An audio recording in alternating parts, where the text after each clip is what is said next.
നാമം ജപായനം പുണ്യം നിരുപമദീപാങ്കുരം പോലെ സ്വരശ്രുതിലയവരമതുലം ദീവാങ്കണം മോക്ഷസംഗീതസാരം നീളും വഴിത്താരയിൽ ജീവതാരം മന്ത്രാലാപം മായാവിൻ നിൻ പ്രസാദം.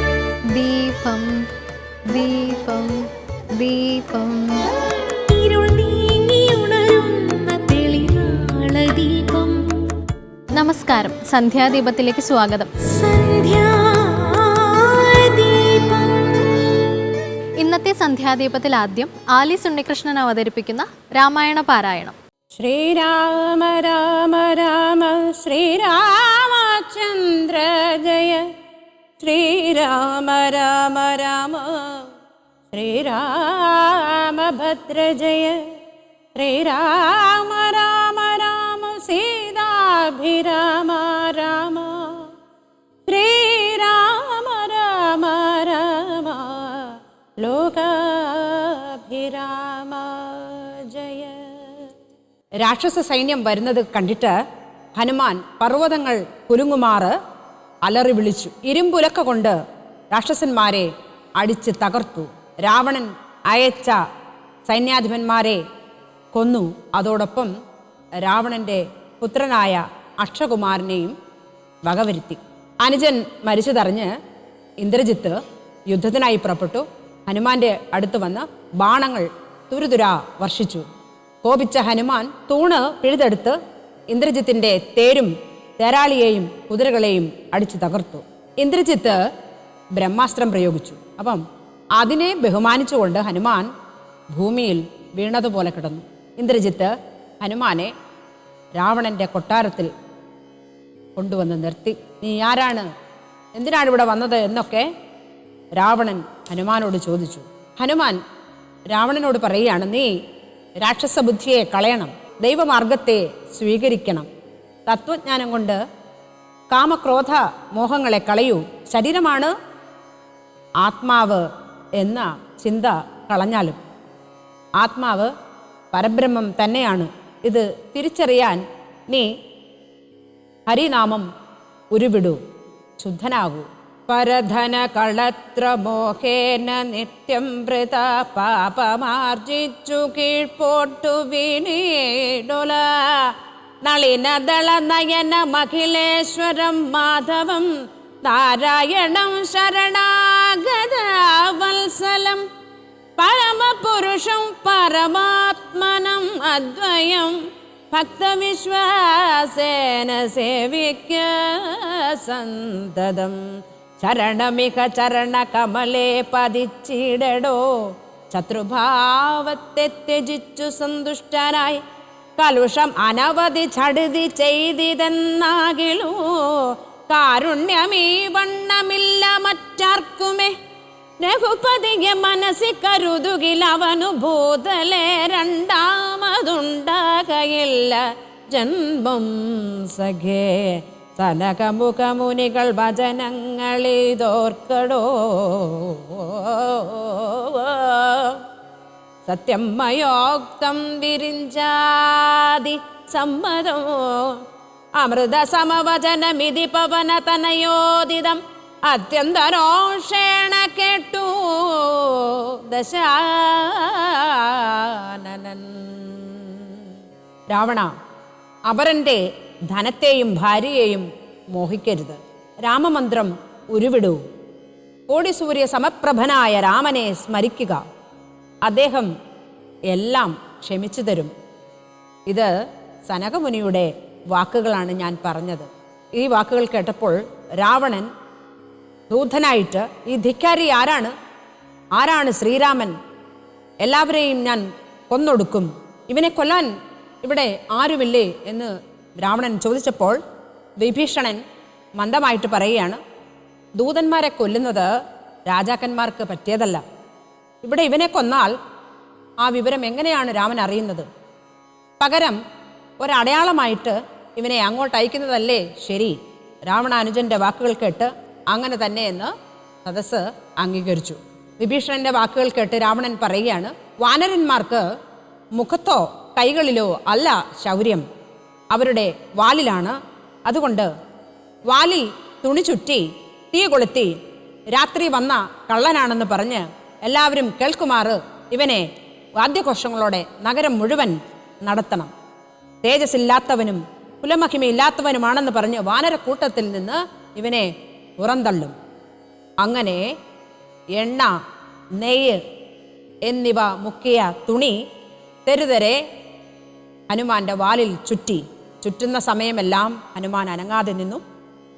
വാല് മാത്രം വീണ്ടും വലുതായി വലുതായി വന്നു. തുണി മുഴുവൻ തീർന്നു, എണ്ണ മുഴുവൻ തീർന്നു. എന്നിട്ടും വാൽ അവശേഷിച്ചു. വീടുകളിൽ സൂക്ഷിച്ചിരുന്ന എല്ലാ വസ്ത്രങ്ങളും കൊണ്ടുവന്ന് ഹനുമാന്റെ വാലിൽ ചുറ്റി.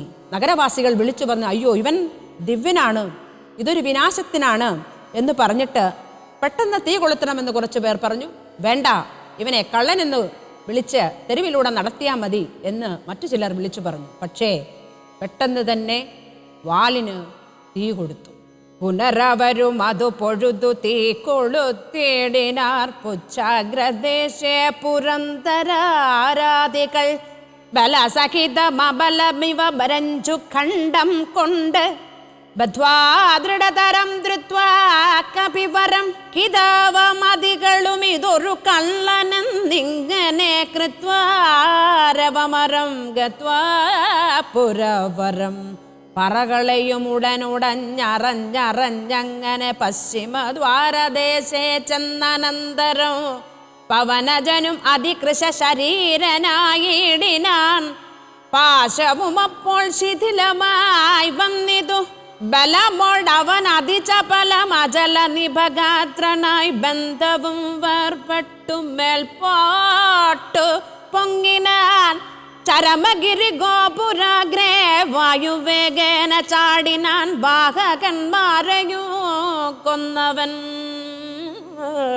ഉടുപതിയൊടുരസുമടവുയരുമിയലുന്ന രത്നോത്തുംഗ സൗധാഗ്രമേറി വീടിനാൻ.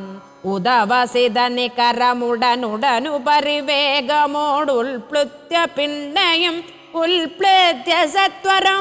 കനകമണിമയ നിലയമഖിലമനിലാത്മജൻ കത്തിച്ചു കത്തിച്ചു വർദ്ധിച്ചിതഗ്നിയൂ.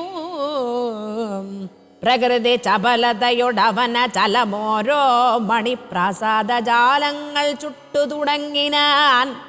ഗജതുരകരഥ ബലപദാദികൾ പങ്ക്തിയും ഗമ്യങ്ങളായുള്ള രമ്യഹർമ്മങ്ങളും അനലശിഖകളും അനില സുതഹൃദയവും തെളിഞ്ഞാന്ത വിഷ്ണുപദം ഗമിച്ചു തഥാ. ദേവശത്രുക്കൾ വാലിൻ്റെ അറ്റത്ത് തീ കൊളുത്തി. കള്ളനെന്ന് വിളിച്ചു പറഞ്ഞ് പെരുമ്പറ മുഴക്കി പടിഞ്ഞാറേ ഗോപുരം വരെ എത്തി. ഹനുമാൻ അപ്പോൾ തൻ്റെ ശരീരം തീരെ ചെറുതാക്കി. പെട്ടെന്ന് കയറ് അഴിഞ്ഞുപോയി. ഉടല് പർവ്വതത്തോളം വലുതാക്കി ഹനുമാൻ മേലോട്ട് ചാടി ഉയർന്നു.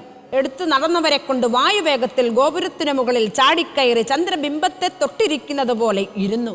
ചാടി നടന്നു ഒന്നിനു പുറകെ ഒന്നായി എല്ലാ ഭവനങ്ങൾക്കും തീ കൊടുത്തു.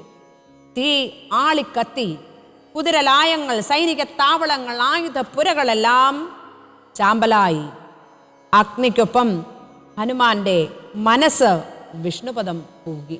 രാമഭക്തനായ വിഭീഷണന്റെ ഭവനം ഒഴികെ എല്ലാം കത്തി ചാമ്പലായി. ഹനുമാൻ സീതയെ കണ്ട് ലങ്കയെ നശിപ്പിച്ചു തിരിച്ചു വന്നു എന്ന് വാനരസംഘം ശ്രീരാമനെ അറിയിക്കുവാനായിട്ട് പുറപ്പെട്ടു. എല്ലാ വൃത്താന്തങ്ങളും രാമനോട് ഉണർത്തിച്ചു.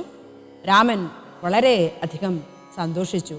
ഇതോടുകൂടി സുന്ദരകാന്ഡം ഇവിടെ അവസാനിക്കുകയാണ്.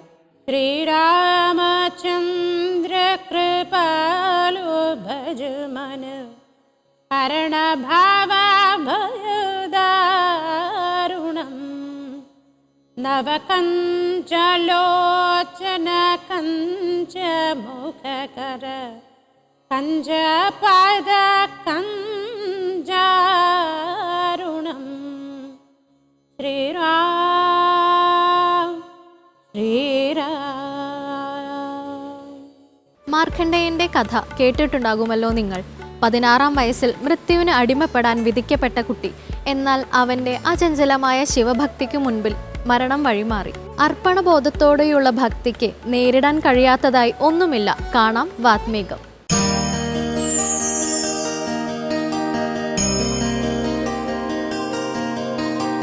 എല്ലാ സജ്ജനങ്ങൾക്കും വാത്മീകത്തിന്റെ പുതിയ അധ്യായത്തിലേക്ക് ഹാർദവമായ സ്വാഗതം. പൊതുവിൽ രാമായണം വിമർശന ബുദ്ധിയോടുകൂടി കാണുന്ന ആളുകളൊക്കെ തന്നെ ചോദിക്കുന്ന ഒരു ചോദ്യമുണ്ട്. ഈ ശ്രീരാമൻ എന്ന് പറയുന്ന ആൾക്ക് ഒരു ഉച്ചനീചത്വങ്ങൾ ഉണ്ടായിരുന്നില്ലേ? ഭഗവാൻ എപ്പോഴും ഒരു ശ്രേണിക്ക് മുകളിലുള്ള ആളുകളെ മാത്രമേ പരിഗണിച്ചിട്ടുള്ളൂ. അവർക്ക് വേണ്ടിയാണ് സദാ രാമാവതാരം ഉണ്ടായിട്ടുള്ളത് എന്നൊക്കെ വ്യാഖ്യാനിക്കുന്ന ആളുകളുണ്ട്. അവർക്ക് കൊടുക്കാവുന്ന രാമായണത്തിലെ ഏറ്റവും മികച്ച ഒരു ഉത്തരത്തെക്കുറിച്ചാണ് നമുക്ക് ഈ അധ്യായത്തിൽ സംസാരിക്കാനുള്ളത്. ജന്മം കൊണ്ട് കാട്ടാള സ്ത്രീ ആയിരുന്നിട്ട് പോലും, വനവാസിയായിരുന്നിട്ട് പോലും ഭഗവാനെ സാക്ഷാത്കരിച്ച സാക്ഷാൽ ശബരി മാതാവിന്റെ കഥയാണ് ഈ അധ്യായത്തിൽ നാം പരിശോധിക്കുന്നത്. ആരായിരുന്നു ശബരി? ചിത്രകവചൻ എന്ന് പറയുന്ന ഒരു ഗന്ധർവ രാജാവിന്റെ മകളായിട്ടുള്ള മാലിനി എന്ന യുവതിയായിരുന്നു, ഗന്ധർവ സ്ത്രീയായിരുന്നു ശബരി. അവർ ഒരു മഹാത്മാവായിട്ടുള്ള മഹർഷിയെ വിവാഹം ചെയ്യുന്നു. എങ്കിൽ പോലും അവർക്ക് ഒരു രഹസ്യബന്ധം ഉണ്ടായിരുന്നു എന്നാണ്. ഒരു കാട്ടാളനുമായി, ഒരു കിരാതനുമായി ഒരു രഹസ്യബന്ധം മാലിനി സൂക്ഷിച്ചിരുന്നു. ഇത് മനസ്സിലാക്കിയ ഭർത്താവ് അദ്ദേഹത്തെ ശപിച്ചു. നിനക്ക് കാട്ടാളയോടൊപ്പം അഭിരമിക്കാനാണല്ലോ താല്പര്യം, നീ ഒരു കാട്ടാള സ്ത്രീയായി ജനിക്കട്ടെ എന്ന് മുനി മാലിനിയെ ശപിച്ചു. ഈ മാലിനിയാണ് ഋഷിമുഖാചലത്തിനടുത്ത് ശബരിയായി ജനിക്കുന്നത്. ശാപം കിട്ടിയ മാലിനി ഉടനെ തന്നെ ശാപമോക്ഷം മുനിയോട് അഭ്യർത്ഥിച്ചു. ഭഗവാൻ ശ്രീരാമചന്ദ്രൻ ത്രേതായുഗത്തിൽ വരും നിന്നെ കാണാൻ, അന്ന് നിനക്ക് ശാപമോക്ഷമുണ്ടാകും എന്ന് പറഞ്ഞ് മുനി അനുഗ്രഹിച്ചു. അതുവരെ നിനക്ക് ഋഷ്യമുഖാചലത്തിനടുത്തുള്ള മതംഗ മഹർഷിയുടെ ആശ്രമത്തിൽ താമസിക്കാമെന്നുള്ള വാഗ്ദാനവും കൊടുത്തു. ഇങ്ങനെ ഋഷ്യമുഖാചലത്തിൽ പിറന്നു വീണ ശബരി മതംഗ മഹർഷിയുടെ ആശ്രമത്തിൽ ഭയന്നു പോയില്ല. അവർക്ക് ധാരണയുണ്ടായിരുന്നു താൻ ചണ്ടാള സ്ത്രീയാണ്, അദ്ദേഹം മഹാത്മാവാണ്, താൻ അവിടെ ചെന്നു കഴിഞ്ഞാൽ അവരുടെ പൂജാതി കർമ്മങ്ങൾക്ക് വിഘ്നമുണ്ടാകുമോ എന്ന് ഭയന്നു ശബരി. അതുകൊണ്ട് തന്നെ ആ മഹാത്മാവിനെ സേവിക്കാൻ രാത്രിയാണ് ശബരി തിരഞ്ഞെടുത്തത്. രാത്രി എല്ലാവരും ഉറങ്ങിക്കഴിയുമ്പോൾ ശബരി ചെന്ന് മതംഗ മഹർഷിയുടെ ആ ഹോമകുണ്ടങ്ങൾ വൃത്തിയാക്കുന്നു, ആശ്രമത്തിന്റെ മുറ്റം അടിച്ചു വാരുന്നു, ആ പൂക്കൾ പറിച്ചു കൊടുക്കുന്നു, പഴങ്ങൾ, പൂജയ്ക്ക് വേണ്ടിയുള്ള പഴങ്ങൾ ലഭ്യമാക്കി കൊടുക്കുന്നു. ഇങ്ങനെ തന്നെ കൊണ്ടാവുന്ന സേവകളൊക്കെ നിരന്തരം ശബരി മതംഗ മഹർഷിക്ക് വേണ്ടി ചെയ്തുകൊണ്ടേയിരുന്നു. ആരാണ് രാത്രി വന്ന് ഇതൊക്കെ ചെയ്യുന്നത് എന്ന് മഹർഷിക്ക് മനസ്സിലായില്ല. ഒരിക്കൽ അദ്ദേഹം കണ്ടുപിടിച്ചു ശബരിയാണ് ഇതൊക്കെ ചെയ്യുന്നതെന്ന്. ആ ശബരി അദ്ദേഹത്തിന്റെ മുമ്പിൽ ഭയന്നാണ് നിന്നത്. ചണ്ടാള സ്ത്രീയായ എന്നെ കണ്ട് അങ്ങയുടെ തപസ്സിന് ഭംഗം വരരുതേ എന്ന് ശബരി പ്രാർത്ഥിച്ചു. ഒരു തരത്തിലുള്ള ഉച്ചനീചിത്വങ്ങളും ഇല്ലാതിരുന്ന മതംഗ മഹർഷി ശബരിയെ ആശ്ലേഷിച്ചുകൊണ്ടാണ് സ്വീകരിച്ചത്. ഇനി നിനക്ക് ഇവിടെ കഴിയാം, എൻ്റെ ആശ്രിതയായി ഇവിടെ കഴിയാം, ഞാൻ ശരീരം ഉപേക്ഷിച്ചാലും ഈ ആശ്രമം ഇനി നിനക്കുള്ളതാണ് എന്ന് ആ മഹർഷി ശബരിയോട് പറയുന്നു. അങ്ങനെയാണ് മതംഗ മഹർഷിയുടെ ആശ്രമത്തിൽ ഋഷിമുഖാചലത്തിനടുത്തായി ശബരി താമസം തുടങ്ങുന്നത്. എല്ലാ ദിവസവും ഒരു പ്രതീക്ഷ മാത്രമേ ഉള്ളൂ, ഇന്ന് രാമൻ വരും, ഇന്ന് എന്നെ കാണാൻ, എൻ്റെ ഈ ജന്മത്തിൽ നിന്ന് എന്നെ മോചിപ്പിക്കാൻ രാമൻ വരും എന്ന പ്രതീക്ഷയോടുകൂടി ആ കാട്ടാള സ്ത്രീയായിട്ടുള്ള മഹാത്മാവ് കാത്തിരുന്നു. എല്ലാ ദിവസവും തന്നെ കാണാനെത്തുന്ന രാമന് വേണ്ടി ഓരോ ദിവസവും അവർ പഴങ്ങൾ ശേഖരിച്ചു. ഓരോ ദിവസവും കാത്തിരിക്കും, രാമൻ വന്നില്ല. സീതാന്വേഷണത്തിനായി ഋഷിമുഖാചലത്തിലേക്ക് പോകുന്ന വഴിക്ക് ലക്ഷ്മണനോടൊപ്പം രാമൻ ശബരിയുടെ ആശ്രമം സന്ദർശിക്കുന്നു. തൻ്റെ ചിരകാലാഭിലാഷം പൂർത്തിയായ സന്തോഷം കൊണ്ട് ശബരി എന്തൊക്കെയാണ് ചെയ്തതെന്ന് പറഞ്ഞാൽ മനസ്സിലാവില്ല. അത്രയധികം സന്തോഷം, അത്രയധികം ഭക്തി. പെട്ടെന്ന് തിരിച്ചറിയുന്നു, തൻ്റെ സ്വാമിക്ക് താൻ കഴിക്കാനൊന്നും കൊടുത്തില്ലല്ലോ, തൻ്റെ സ്വാമിക്ക് നേദ്യമൊന്നും കൊടുത്തില്ലല്ലോ. ഉടനെ തന്നെ തൻ്റെ പഴക്കൂടെ എടുത്ത് ആ പഴങ്ങൾ ഭഗവാന് നേരെ നീട്ടുന്നു. പെട്ടെന്ന് തിരിച്ചെടുക്കുന്നു. കാരണം ശബരിക്ക് സംശയം, ഇതിൽ മധുരമുള്ള പഴങ്ങൾ മാത്രം, നല്ല പഴങ്ങൾ മാത്രം എൻ്റെ സ്വാമി കഴിച്ചാൽ മതി. എങ്ങനെയാണ് കണ്ടുകൊണ്ട് മധുരമുണ്ടോ മധുരമില്ലെന്ന് അറിയാൻ സാധിക്കുക? ഓരോ പഴങ്ങൾ എടുക്കുന്നു, സൂക്ഷിച്ചു നോക്കുന്നു, അത് കടിച്ചു നോക്കുന്നു. മധുരമുള്ള പഴങ്ങൾ ശ്രീരാമസ്വാമിക്ക് നേരെ നീട്ടുന്നു, ചവർപ്പുള്ള പഴങ്ങൾ തുപ്പിക്കളയുന്നു. ലക്ഷ്മണൻ പുറകിൽ നിന്ന് ഈ കാഴ്ച കണ്ടുകൊണ്ടിരിക്കുകയാണ്. ഒരു കാട്ടാള സ്ത്രീ കഴിച്ച പഴത്തിന്റെ ബാക്കി എൻ്റെ ജ്യേഷ്ഠൻ ഇതാ ഭക്ഷിക്കുന്നു. ഇതെങ്ങനെയാണ് സാധിക്കുന്നത്? അവിടെ രാമൻ ലക്ഷ്മണനോട് പറയുന്നു, അവളുടെ മനസ്സ്, അവളുടെ ഭക്തി, അത് മാത്രമാണ് എനിക്ക് പ്രാധാന്യം. ഭഗവാൻ കൃഷ്ണൻ തന്നെ ഗീതയിൽ പറയുന്നുണ്ടല്ലോ, പത്രം, പുഷ്പം, ഫലം, തോയം, ഇതെന്ത് തന്നെ ആയാലും ഭക്തിയോടുകൂടി എനിക്ക് അർപ്പിച്ചാൽ മതി. ഒരു എതള് തുളസിപ്പൂ മതി, ഒരു കുമ്പിൾ ജലം മതി, അത് ഭക്തിയോടുകൂടി എനിക്ക് സമർപ്പിച്ചാൽ ഞാൻ തീർച്ചയായിട്ടും സ്വീകരിക്കുമെന്ന് ഭഗവാൻ പറയുന്നുണ്ട്. അതുതന്നെയാണ് രാമാവതാരത്തിൽ ശബരിയുടെ മുമ്പിലിരിക്കുന്ന ശ്രീരാമസ്വാമി ചെയ്യുന്നത്. തൻ്റെ ഭക്തയായിട്ടുള്ള ആ ശബരി കടിച്ച എച്ചിൽ പ്രസാദമായി കഴിക്കുന്ന ശ്രീരാമനെ രാമായണം നമുക്ക് കാണിച്ചു തരുന്നു. ആ ശബരിയെ അനുഗ്രഹിച്ചുകൊണ്ട്, തൻ്റെ പൂർവജന്മ വൃത്താന്തം അറിയിച്ചുകൊണ്ട് ആ മാലിനീ സ്വരൂപത്തിലേക്ക് ശബരിയെ ഭഗവാൻ മടക്കി അയക്കുന്നു. അപ്പോൾ ഭഗവാൻ എന്തെങ്കിലും ഉച്ചനീചിത്വമുണ്ടോ? ഒരിക്കലുമില്ല.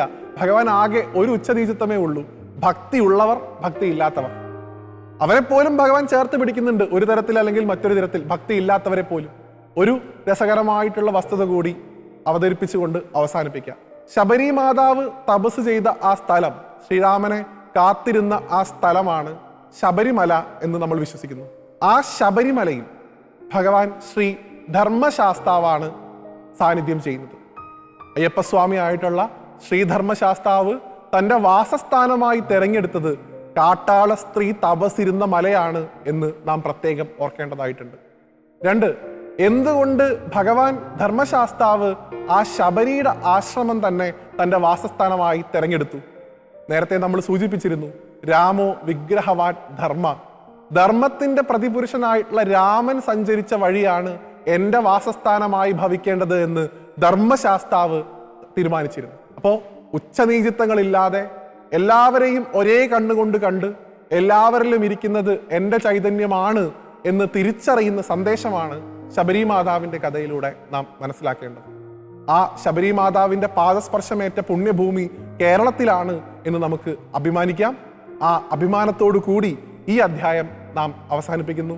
അടുത്ത ഒരു അധ്യായത്തിൽ വീണ്ടും കാണുന്നത് വരെ എല്ലാവർക്കും നന്ദി, നമസ്കാരം. രാമായണ മാസത്തിൽ ഏറെ പ്രാധാന്യത്തോടെ കാണേണ്ട ക്ഷേത്രങ്ങളിലൊന്നാണ് കൂടൽമാണിക്യ ക്ഷേത്രം. ഇരിങ്ങാലക്കുടയിൽ സ്ഥിതി ചെയ്യുന്ന ഈ മഹാക്ഷേത്രത്തിന്റെ അതിശയകരമായ ഐതിഹ്യങ്ങളിലേക്കാണ് ഇന്നത്തെ ദീപാരാധന നമ്മെ നയിക്കുന്നത്. സ്വാഗതം. തൃശൂർ ജില്ലയിലെ ഇരിങ്ങാലക്കുട പട്ടണം.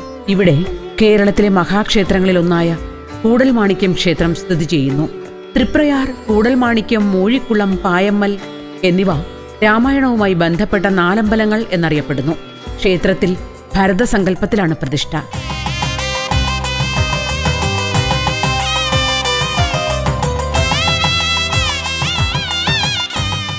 ക്ഷേത്രഗോപുരം കടക്കുമ്പോൾ ഇരുഭിത്തികളിലുമായി ആകർഷകമായ 2 ശില്പങ്ങൾ കാണാം. ഒന്ന് ശ്രീരാമ പട്ടാഭിഷേകം, 2 നന്ദിഗ്രാമം, ചെമ്പുമേഞ്ഞ ശീവേലിപുര, ബലിക്കൽപുര, കൂത്തമ്പലം എന്നിങ്ങനെ ഒരു മഹാക്ഷേത്രത്തിന്റെ കെട്ടും മട്ടും ഇവിടെ കാണാം. കിഴക്കോട്ടാണ് ക്ഷേത്ര ദർശനം എങ്കിലും കിഴക്കു പടിഞ്ഞാറായി 2 ഗോപുരവാതിലുകളുണ്ട്.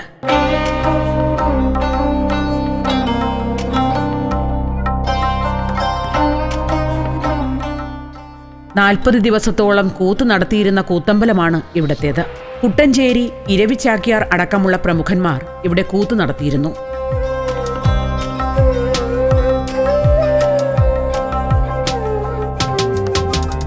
വിദേശികൾ പോലും ഇന്ത്യ രാജ്യത്തിൻ്റെ അനുവാദത്തോടു കൂടി ഇവിടെ വന്ന് ഈ കൂത്തമ്പലത്തിൻ്റെ അതിൻ്റെ ടെക്നോളജിയും സ്ട്രക്ചറും അതിൻ്റെ പ്രവർത്തനങ്ങളെ സംബന്ധിച്ചൊക്കെ പരിശോധിച്ച് ഇവിടുന്ന് പോകാറുണ്ട്. 10 ഏക്കർ വിസ്തൃതിയുണ്ട് ക്ഷേത്രഭൂമിക്ക്. ഇവിടെ അതിവിശാലമായൊരു ക്ഷേത്രക്കുളം കാണാം.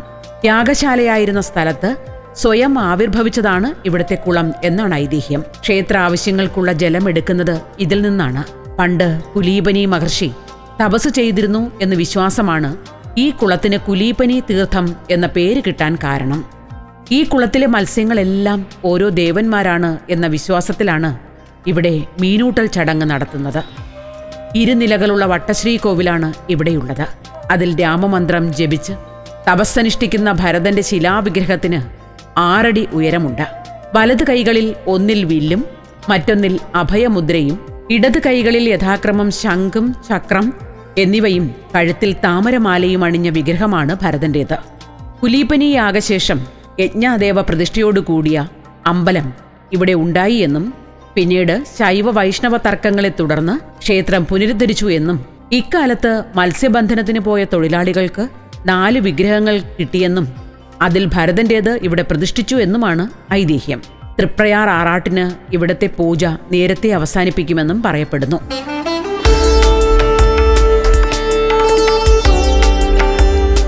ക്ഷേത്രത്തിലെ ചടങ്ങുകളിൽ ശൈവ വൈഷ്ണവ ചര്യകൾ കൂടിക്കലർന്നു കിടക്കുന്നത് ഇന്ന് നമുക്ക് കാണാവുന്നതാണ്. ഇവിടത്തെ പൂജകൾ വിഷ്ണു സങ്കല്പത്തിലാണെങ്കിലും ക്ഷേത്ര പ്രദക്ഷിണം ശിവക്ഷേത്രങ്ങളെ പോലെ അപൂർണമാണ്. നളചരിതത്തിന്റെ കർത്താവായ ഉണ്ണായി വാര്യർ ക്ഷേത്രത്തിനടുത്തുള്ള അകത്തൂട്ട് തെക്കേ വാര്യത്തിലെ അംഗമായിരുന്നു എന്ന് വിശ്വസിക്കപ്പെടുന്നു. ക്ഷേത്രത്തിൽ ഉപപ്രതിഷ്ഠകളില്ല എന്നത് ഒരു പ്രത്യേകതയാണ്. പ്രതിഷ്ഠകളില്ലെങ്കിലും ഹനുമാൻ, ദുർഗ, ഭദ്രകാളി എന്നിവരുടെ സാന്നിധ്യം ഇവിടെയുണ്ട് എന്ന വിശ്വാസത്തിൽ ഉത്സവകാലത്ത് ദേവിമാർക്ക് നിവേദ്യം നൽകുന്ന ഒരു ചടങ്ങ് ഇവിടെ നടത്തപ്പെടുന്നു. തിടപ്പള്ളിയിൽ ഹനുമാന് അവിലും പൂവൻപഴവും നേദിക്കുന്നു. ടിപ്പുവിന്റെ ആക്രമണത്തിൽ ക്ഷേത്രം അഗ്നിക്കിരയായെന്നും ശ്രീകോവിലിനോ വിഗ്രഹത്തിനോ കേടുപാടുകൾ ഉണ്ടായില്ല എന്നും പറയപ്പെടുന്നു. പിന്നീട് ക്ഷേത്ര പുനരുദ്ധാരണം നടന്നപ്പോൾ വിഗ്രഹത്തിൽ ഒരു ദിവ്യജ്യോതി തെളിഞ്ഞതും അത് മാണിക്യത്തിന്റെ കാന്തിയാണോ എന്ന് പരീക്ഷിച്ചറിയാൻ മാണിക്യക്കല്ല് വിഗ്രഹത്തോട് ചേർത്ത് വച്ച് പരിശോധിച്ചു നോക്കിയെന്നുമുള്ള കഥകൾ നിലവിലുണ്ട്.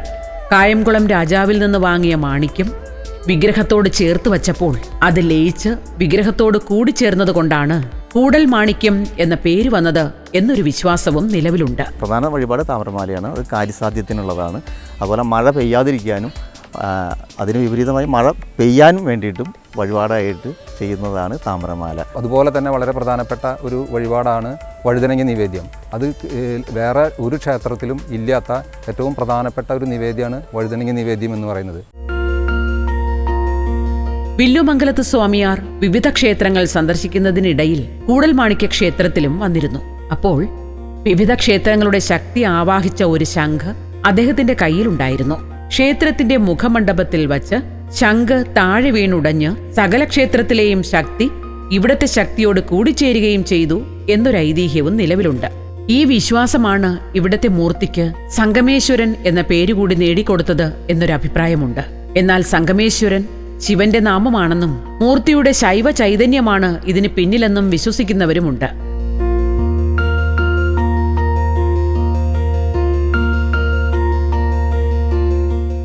ചരിത്ര പഠനത്തിന് അനന്തസാധ്യതകൾ നൽകുന്ന ക്ഷേത്രമാണ് കൂടൽമാണിക്യം ക്ഷേത്രം. ഒരു കാലത്ത് ഇവിടെ ഒരു ശിവക്ഷേത്രം ഉണ്ടായിരുന്നു എന്ന് കണക്കാക്കപ്പെടുന്നു. ക്ഷേത്രത്തിൽ ആരാധന നടത്തിയിരുന്നത് ജൈനമുനിയായ ബാഹുബലിയുടെ സഹോദരൻ ഭരതേശ്വരനായിരുന്നു എന്ന വിശ്വാസമുണ്ട്. AD 1194 കുലോത്തുംഗ ചോളന്റെ തഞ്ചാവൂർ ശിലാശാസനത്തിൽ ചേതികുല മാണിക്യപ്പെരുമ്പള്ളി എന്ന വിശേഷണം കാണുന്നതിനാൽ ഇവിടത്തെ മാണിക്യം എന്ന പ്രയോഗം ജൈന ആരാധനയുടെ ഭാഗമാണോ എന്ന് സംശയിക്കേണ്ടിയിരിക്കുന്നു. പ്രാചീന കാലത്ത് ഇവിടെയുണ്ടായിരുന്ന പ്രതിഷ്ഠ നഗ്നപ്രതിഷ്ഠയാണെന്ന വിശ്വാസവും ജൈന ആരാധനയിലേക്ക് വിരൽ ചൂണ്ടുന്നു. ഇവിടുത്തെ ചിട്ടവട്ടങ്ങൾ സൂക്ഷ്മമായി നിരീക്ഷിച്ചാൽ വൈവിധ്യപൂർണമായ ആരാധനാരീതികൾ സമർത്ഥമായി സമന്വയിപ്പിച്ചിരിക്കുന്നത് കാണാം. ഒന്നിടവിട്ട വർഷങ്ങളിൽ കുറുമാലിപ്പുഴയിലും ചാലക്കുടിപ്പുഴയിലും മാറി മാറി നടക്കുന്ന ആറാട്ടുപോലും അത്തരത്തിലുള്ള കൂടിച്ചേരൽ കരാറിന്റെ ഭാഗമായി നിലവിൽ വന്ന ആചാരമായിരിക്കണം. ക്ഷേത്ര പുനരുദ്ധാരണ പ്രവർത്തനങ്ങളിൽ കൊച്ചി രാജാവിന്റെയും തിരുവിതാംകൂർ രാജാവിന്റെയും പ്രാതിനിധ്യം ഉണ്ടായിരുന്നതായി രേഖകളിൽ കാണാം. മേടത്തിലെ ഉത്രത്തിന് കൊടിയേറി 11 ദിവസം നീളുന്നതാണ് ഇവിടുത്തെ ആറാട്ടുത്സവം.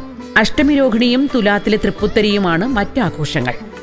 മേടമാസിലെ ഉത്രത്തിനാണ് ഇവിടെ കൊടിയേറ്റം. തൃശ്ശൂർ പൂരം കഴിഞ്ഞ പിറ്റേ ദിവസമാണ്. തൃശ്ശൂർ 10 ദേശങ്ങൾ കൂടിയിട്ട് ഒരു ദിവസത്തെ പൂരമാണ് നടത്തുന്നുണ്ടെങ്കിൽ ഇവിടെ ഒരു ദേശം ഒന്നിച്ച് 10 ദിവസത്തെ ഉത്സവമാണ് നടന്നത്. ചരിത്രവും ഐതിഹ്യവും എന്തു തന്നെയായിരുന്നാലും കേരളത്തിലെ പ്രമുഖ ക്ഷേത്രങ്ങളിലൊന്നായ കൂടൽമാണിക്യം ഇന്നും ഭക്തരുടെ വിശ്വാസ കേന്ദ്രമായി പ്രൗഢിയോടെ നിലകൊള്ളുന്നു.